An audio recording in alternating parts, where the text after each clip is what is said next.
मेरा जहाँ तक मानना है, कुछ दिन उन्होंने पहले वीडियो बनाया था कि ये योजना जो है बहुत ही सफल है, बहुत ही अच्छा है। हमको लगता है कि उन पे थोपा गया। जो बीजेपी हेडक्वार्टर से दिया जाता है वो काम वही करते हैं, वो सब लोग जानते हैं। सर्विस देने जा रहा है, भारत माता की रक्षा कर रहा है, और आप जैसे कह रहे हैं कि बड़ा कृपा कर रहे हैं उसको 12 लाख देने का। हम तो कहते चले जाए कोई बीजेपी का नेता बॉर्डर पे चला जाए, हम लोग भी उसको 24 लाख रुपया देंगे।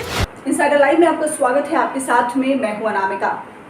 देखिए, जिस तरीके से अग्निपथ स्कीम को लेकर के स्टूडेंट्स में काफ़ी ज़्यादा नाराज़गी है। छात्र संगठनों के द्वारा बिहार बंद का ऐलान किया गया था और इस बंद को राजद और महागठबंधन के तमाम दलों के द्वारा नैतिक समर्थन भी मिला था।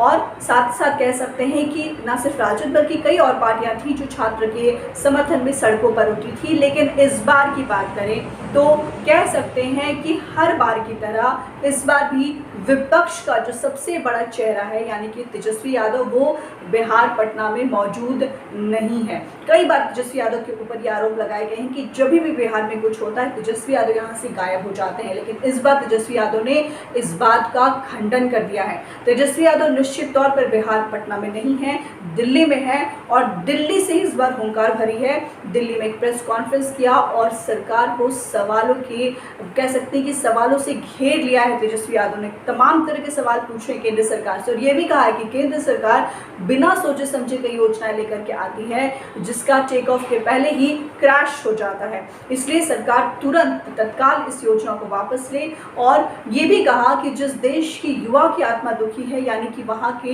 देश की आत्मा दुखी है, युवाओं के वर्तमान और भविष्य के साथ खेलना बंद कर दे सरकार। और एक साथ 20 सवाल पूछे तेजस्वी यादव ने सरकार से। क्या कुछ सवाल पूछ रहे तेजस्वी यादव, आप खुद सुनिए। सरकार के सामने बातें रख दी हैं और इस बिल में भी लगता है 2 बार जो है अमेंडमेंट हो चुका है, दो तीन बार जो है अमेंडमेंट ऑलरेडी हो चुका है। क्या क्या सवाल हैं, क्या क्या युवाओं के मांग हैं, द गवर्नमेंट इज अवेयर। आप उस पॉइंट पे आपने कोई जवाब ही नहीं दिया, कोई क्लैरिटी सी नहीं दिया।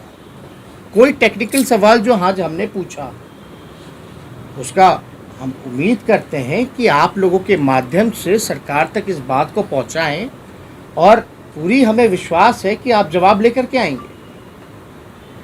लेकिन ताज्जुब होता है कि आप जब केंद्र मिनिस्टर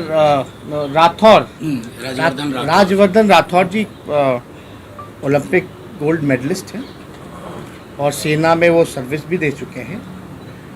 मेरा जहाँ तक मानना है, कुछ दिन उन्होंने पहले वीडियो बनाया था कि ये योजना जो है बहुत ही सफल है, बहुत ही अच्छा है। हमको लगता है कि उन पे थोपा गया। जो बीजेपी हेडक्वार्टर से दिया जाता है वो काम वही करते हैं, वो सब लोग जानते हैं। एक मैसेज डाल दिया जाता है, भैया आपको ये कंटेंट बोलना है, आप ये बोलिएगा। उसमें क्या बोला उन्होंने? 12 लाख। 4 साल में कोई युवा इस देश में 12 लाख कमा सकता है? वो देश के लिए वो जान देने जा रहा है, वो युवा सर्विस देने जा रहा है, भारत माता की रक्षा कर रहा है, और आप जैसे कह रहे हैं कि बड़ा कृपा कर रहे हैं उसको 12 लाख देने का। हम तो कहते चले जाए कोई बीजेपी का नेता बॉर्डर पे चला जाए, हम लोग भी उसको 24 लाख रुपया देंगे। जाकर के दिखाए, ये क्या भद्दा मजाक है? तो हमको जहां तक लगता है राठौर जी को ऊपर से जो ऑर्डर आया वो उसका पालन कर रहे हैं। Should we call off now? नहीं, he has a question. SV ji, Nitish Kumar ji से आजकल कहा जाता है कि पॉलिटिकल रिकॉर्ड आपका अच्छा सुनेगा, क्या should he take lead and speak to the prime minister on this issue? नहीं, this is a irrelevance question. कोई मतलब नहीं है इस सवाल का। क्यों? वो तो चीफ मिनिस्टर है बिहार का, उनको इस पर कुछ नहीं बोलना चाहिए या विपक्ष की तरह वो भी साइलेंट हो जाए? अब आप ही लोग सवाल पूछे कि डिफरेंसेस हैं उनमें, एक दूसरे को ब्लेम कर रहे हैं। बातें जो हैं वो तो सबके सामने हैं ही।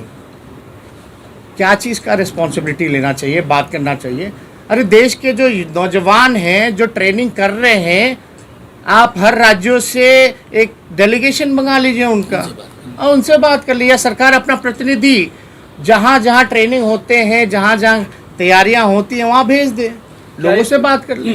सर, क्या ये आंदोलन खत्म हो जाएगी? आगे इनका भी सवाल चलते था, रहेंगे? नहीं इनका सवाल था। देखिए आंदोलन आप आगे दो चलते एक सवाल रहेंगे। पूछ चुके हैं। नो प्लीज इधर एक सवाल आप लीजिए अशोक जी। सर, कई लोगों ने ये आरोप लगाया कि 4 साल में वैकेंसीज निकालो और रिजर्वेशन जैसे मुद्दे पर हमला बोलो। क्या आपको लगता है कि ऐसे वैकेंसीज निकालकर रिजर्वेशन को खत्म करना चाह रही है सरकार? आरएसएस का तो हिडन एजेंडा है, मेरे ख्याल से सब लोग जानते हैं आरएसएस का क्या हिडन एजेंडा है। और रेलवे में अगर रेलवे को प्राइवेटाइज कर दिया गया, हर चीज़ को जो है प्राइवेटाइज किया जा रहा है, तो ऑटोमेटिकली वो ख़त्म हो रहा है। और जहाँ तक ठेकेदारी प्रथा से ये काम किया जा रहा है, तो इस पे सवाल तो उठता है। अगर सरकार इस पे स्पष्टीकरण देना चाहती है तो दे दे। Thank you. Sir, is there a deadline to these 20 questions? Yeah. I'm expecting that you are ये ऐड हो जाएगा 21 में। document or some kind of ultimatum. नहीं, डेडलाइन ना, it's your responsibility to get answer. Take the deadline. Thank you so much. Thank you.